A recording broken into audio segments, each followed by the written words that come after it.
Conservación de la energía mecánica, rueda de Maxwell.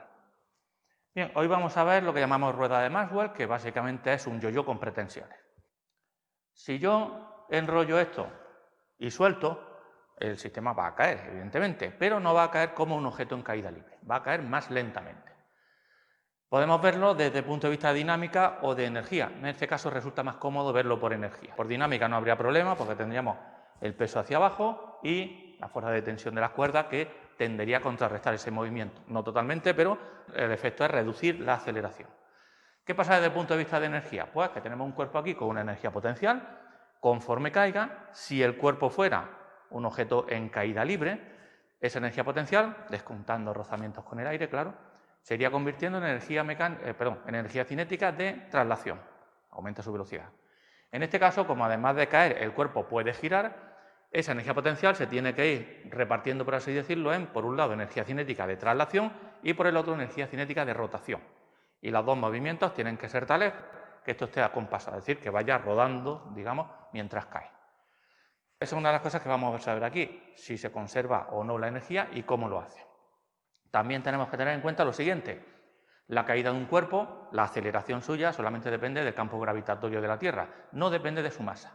Pero la rotación sí va a depender de su masa y más concretamente del parámetro que se llama momento de inercia, que si ya habéis visto otras prácticas o habéis visto la teoría, veréis que hace para la rotación el mismo efecto que la masa para la traslación. De manera que lo primero que tendríamos que ver para estudiar la caída de este cuerpo es conocer su momento de inercia. Aquí vamos a hacer exactamente lo contrario, es decir, vamos a medir cosas y a partir de ahí podemos determinar, por ejemplo, el momento de inercia. Lo primero que vamos a hacer es hallar la aceleración y a partir de ahí ese momento de inercia. ¿Cómo se halla la aceleración? Bueno, no es complicado, simplemente tenemos un objeto que está cayendo una cierta distancia h. Recordad que en un movimiento rectilíneo uniformemente acelerado como es este, la distancia recorrida será un medio de a por t al cuadrado. Si cae en caída libre, esa aceleración sería g. Como no lo es, vamos a tener un valor distinto de esa aceleración. Y la aceleración, lo tenemos por aquí, bla, bla, bla, bla, bla, depende de la aceleración de la gravedad, del momento de inercia, etc. Es decir, medimos cosas, con esas cosas hallamos la aceleración a y con la aceleración a obtenemos el momento de inercia. Aquí la mayor complicación es de hacer bien las cosas, ¿de acuerdo? Esto hay que enrollarlo bien, ponerlo aquí y sujetarlo. Y hacerlo de manera que en el momento que soltemos, ponemos marcha al cronómetro y va bajando. El problema es que si lo sujetamos con la mano, por muy buen pulso que tengáis, conforme caiga, le habréis dado un movimiento inicial, quizás no de traslación, pero sí de rotación. Y lo que no queremos es que mientras el yo-yo esté bajando, esté girando en otras direcciones, bamboleándose, haciendo cosas de esas. Por eso tenemos aquí este dispositivo, el disparador, que básicamente es el mismo de la práctica de las colisiones. Ahora os pondré la cámara un poquito más cerca para que podáis verlo. Bien, aquí tenéis el extremo del disparador. Es una aguja que según le demos, salta y se recoge. Y esto lo controlamos mediante este gatillo. El truco del almendruco, como digo siempre, ¿cuál es? Pues cuando vamos a dejarlo quieto, es decir, cuando queremos que esté hacia afuera, lo que hacemos es apretamos y como veis ya ha salido la aguja. Si suelto, la aguja vuelve hacia adentro, de manera que lo primero que voy a hacer es apretar este pequeño tornillo que tengo aquí, lo giro y al girarlo lo que hago es impedir que el gatillo salte. Esto se queda ahí quieto. Cuando yo quiera ponerlo en marcha, lo que voy a hacer es, pues, abrir el tornillo, me faltan manos, pero bueno, abrir el tornillo y en el momento que yo decida soltar, suelto y entonces el yo-yo nuestro con pretensiones empieza a caer. Aquí tenéis nuestra rueda de Maxwell ya puesta en su lugar.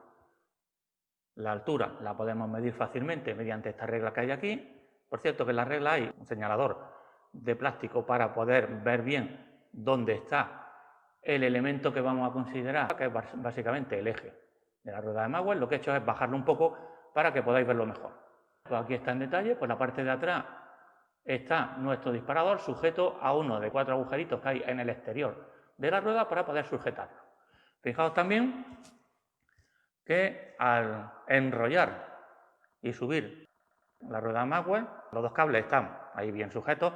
La cuestión es coger con los dedos de las dos manos, la izquierda por un lado, la derecha por el otro, e ir girando para que vaya subiendo poco a poco. Por supuesto, la posición del disparador y por tanto la de la barra, esta barra de aquí, de la rueda de Maxwell, tienen que estar a la misma altura y esa altura es la que vamos a medir en la regla. Así que vamos a soltar, vamos a ponerlo por aquí. Y ahí vamos. Fijaos que se bambolea un poquito en esta dirección, bueno, la dirección vertical, pero básicamente va bien, sube, etcétera, etcétera, etcétera, etcétera.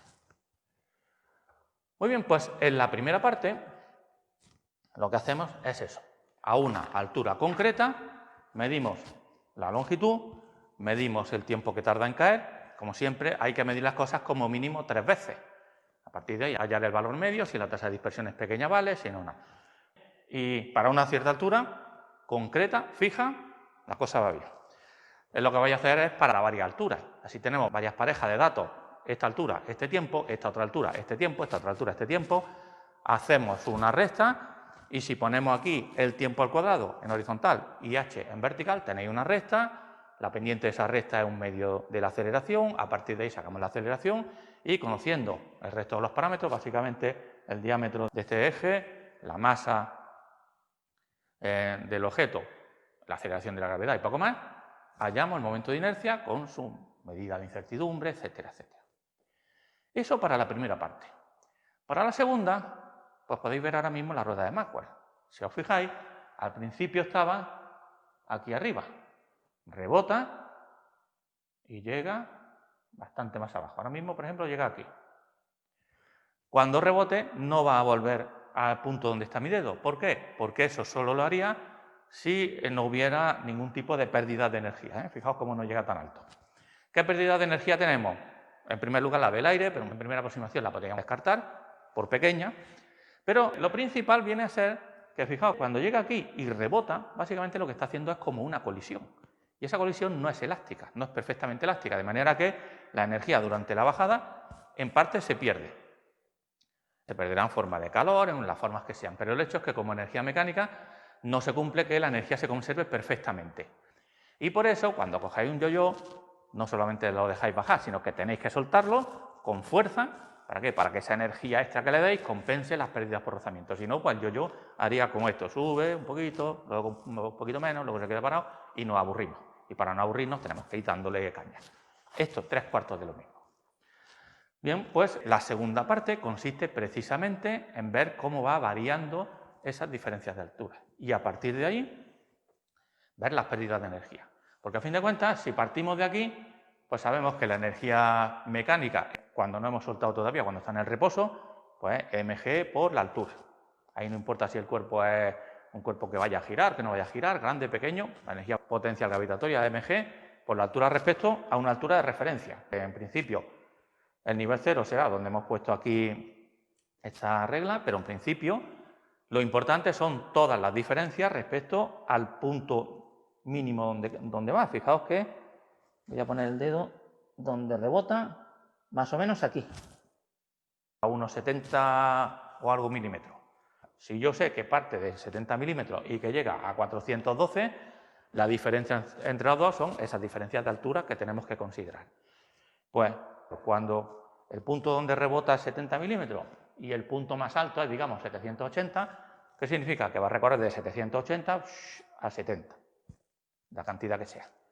Luego rebotará a una altura menor, de manera que siempre tenemos que considerar la altura respecto al punto este. Con lo cual, vamos a ver que después del primer rebote llega a una altura, después del segundo rebote llega a otra altura, después del tercer rebote llega a otra altura.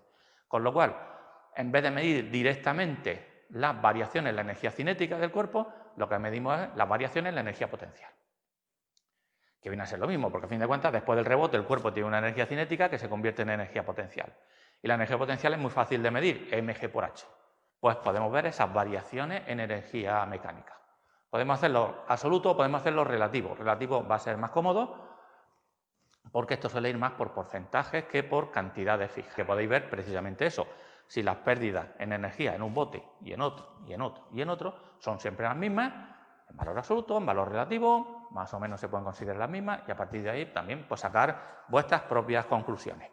Y si queréis hacer esto mismo con un yo-yo, 3/4 de lo mismo. Ya os digo que el principio es exactamente el mismo. Es un objeto al que se le fuerza a caer pero no en caída libre, sino en caída con traslación y con rotación al mismo tiempo.